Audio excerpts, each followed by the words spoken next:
आज हम फिजिक्स के सबसे फंडामेंटल कॉन्सेप्ट को एक कंप्लीटली विजुअल और स्ट्रक्चर्ड ब्लूप्रिंट में तोड़ने वाले हैं। आज मोशन के हर एक एंगल को बारीकी से समझेंगे। तो चलिए बिना वक्त गवाए शुरू करते हैं। इस एक्सप्लेनर में हम मोशन के 6 कोर कॉन्सेप्ट्स को जल्दी से कवर करेंगे। पहले रेस्ट, मोशन और वेक्टर्स से शुरुआत करके डिस्टेंस, स्पीड और एक्सेलरेशन को समझेंगे। फिर इक्वेशंस ऑफ मोशन और यूनिफॉर्म सर्कुलर मोशन से होते हुए सीधा मोशन ग्राफ्स के मास्टर लेवल पर लैंड करेंगे। तो चलिए सबसे पहले चलते हैं हमारे पहले स्टॉप पर, रेस्ट, मोशन और वेक्टर्स। देखते हैं कि आखिर किसी भी चीज के मूव करने का असली मतलब होता क्या है। कोई चीज रेस्ट में तब होती है जब टाइम बीतने के साथ उसकी जगह बिल्कुल नहीं बदलती, लेकिन जैसे ही पोजीशन चेंज हुई, मोशन शुरू। इसको ऐसे समझिए, कोई आराम से सो रहा है बिल्कुल रेस्ट पर, और तभी अचानक एक फ्लाइंग चप्पल आती है। उसके बाद जो अचानक रिएक्शन होता है ना, बस वही रैपिड मोशन है। अब आते हैं फिजिक्स की 2 सबसे जरूरी फिजिकल क्वांटिटीज पर, स्केलर और वेक्टर। देखिए, स्केलर में सिर्फ एक नंबर या मैग्नीट्यूड की जरूरत होती है। दिशा यानी डायरेक्शन से यहाँ कोई मतलब नहीं होता। लेकिन वेक्टर क्वांटिटीज को मैग्नीट्यूड के साथ साथ डायरेक्शन भी चाहिए होती है।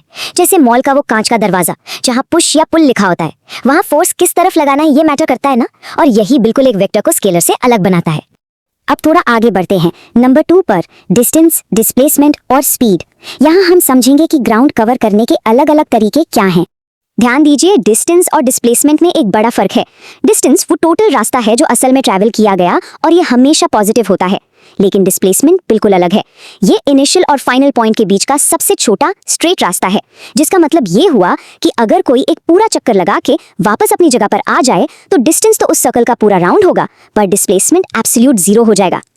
और यही एग्जैक्ट सेम लॉजिक स्पीड और वेलोसिटी पर भी अप्लाई होता है। Speed rate of change of distance है, जो एक स्केलर है, तो ये हमेशा पॉजिटिव रहेगी।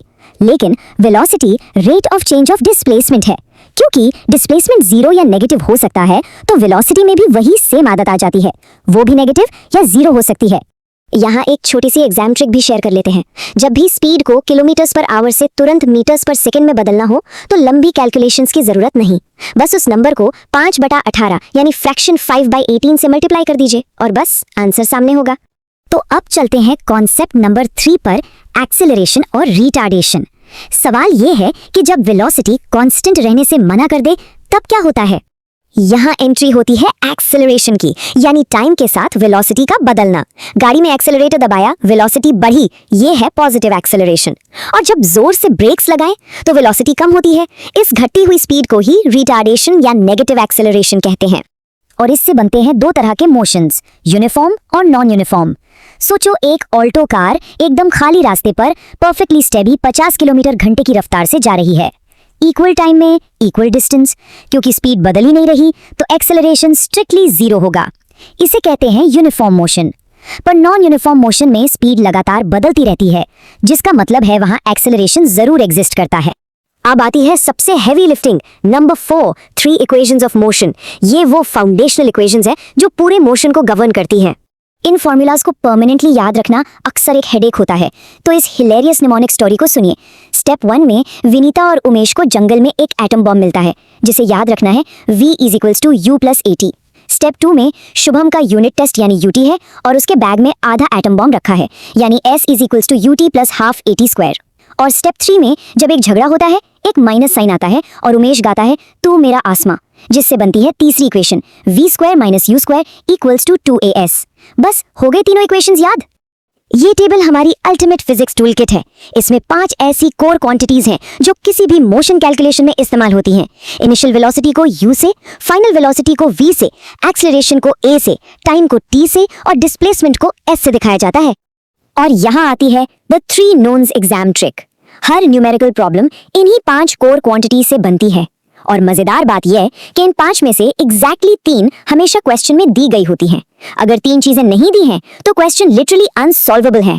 इसलिए सबसे पहले उन 3 नोन्स को आइडेंटिफाई कीजिए, फिर एक मिसिंग टारगेट ढूंढिए, और आखिर में वो एक इक्वेशन उठाइए जिसमें ये चारों फिट होते हों। Okay, moving on to number 5, uniform circular motion. एक ऐसा टॉपिक जहां बड़े बड़े ट्रैप्स में फंस जाते हैं। यहाँ एक बहुत बड़ा सवाल है, अगर कोई चीज परफेक्टली एक सर्कल में एकदम सेम यूनिफॉर्म स्पीड से घूम रही है, तो क्या उसका एक्सेलरेशन 0 होगा? एक मोमेंट लेकर इस पर लॉजिकली सोचिए, इससे पहले कि वेक्टर्स की दुनिया इस इल्यूजन को पूरी तरह तोड़ दे। जवाब है बिल्कुल नहीं। इसके फ्लो को समझिए। एक सर्कल में डायरेक्शन तो हर मोमेंट लगातार बदल रही होती है ना, और जब डायरेक्शन बदलती है तो वेलोसिटी का बदलना तय है। भले ही स्पीडोमीटर एक ही स्पीड दिखाए, पर लगातार घूमने की वजह से वेलोसिटी वेक्टर शिफ्ट हो रहा है। इसका सीधा मतलब है कि वहां सेंट्रिपिटल एक्सेलरेशन 100% एग्जिस्ट करता है। और अब आते हैं इस एक्सप्लेनर के फाइनल बॉस लेवल पर। Number 6, mastering motion graphs. यहाँ फिजिक्स की विजुअल लैंग्वेज को डिकोड करना है। पहले बात करते हैं डिस्प्लेसमेंट टाइम यानी एसटी ग्राफ्स की। एकदम सीधी लेती हुई फ्लैट हॉरिजॉन्टल लाइन दिखे तो इसका मतलब ऑब्जेक्ट बिल्कुल रेस्ट पर है, और अगर एक तिरछी एंगल्ड लाइन हो तो इसका कांस्टेंट स्लोप दिखाता है यूनिफॉर्म वेलोसिटी को। और इसमें टॉप लाइन ट्रिक कमाल की है। अगर दो लाइंस हैं तो जो लाइन हायर अप है उसका स्लोप ज्यादा होगा, मतलब उसकी वेलोसिटी भी ज्यादा होगी। ग्राफ देखकर ही क्लियर हो जाता है कि कौन फास्ट मूव कर रहा है। अब आते हैं वेलोसिटी टाइम या वीटी ग्राफ्स पर। इन ग्राफ्स में जो लाइन का मैथमेटिकल स्लोप होता है वो डायरेक्ट एक्सेलरेशन को बताता है। एक फ्लैट हॉरिजॉन्टल लाइन का मतलब है एक्सेलरेशन 0 है। ऊपर की तरफ जाती लाइन दिखाती है पॉजिटिव एक्सेलरेशन, और नीचे आती हुई लाइन वो नेगेटिव एक्सेलरेशन यानी रिटार्डेशन है। लाइन का स्टीपनेस इंस्टेंटली रिवील कर देता है कि ब्रेक्स कितनी फोर्सफुली लग रहे हैं। इस ग्राफ में एक हिडन ट्रिक भी है जो इस कोड से क्लियर होती है। एक वेलोसिटी टाइम ग्राफ के नीचे का physical area strictly total displacement को रिप्रेजेंट करता है। इसका मतलब वेलोसिटी लाइन के नीचे बनने वाले शेप्स को देखिए, चाहे वो रेक्टेंगल हो या ट्रायंगल, बस उसका एरिया निकाल लीजिए और मैजिकली एकदम एग्जैक्ट डिस्टेंस ट्रैवल निकल कर आ जाएगा। और अब इस एक्सप्लेनर को रैप अप करने से पहले एक थॉट एक्सपेरिमेंट। सोचो अगर एक बॉल को किसी बहुत ऊंची जगह से बस ऐसे ही छोड़ दिया जाए ग्रेविटी के हवाले, तो उसके जमीन तक गिरते वक्त का वेलोसिटी टाइम ग्राफ आखिर कैसा दिखेगा? जैसे जैसे मोशन की दुनिया दिमाग में क्लियर हो रही है, जरा सोचिए कि जब पूरी ग्रेविटी स्टीयरिंग व्हील पर होती है तो यही बेसिक रूल्स कैसे अप्लाई होते हैं।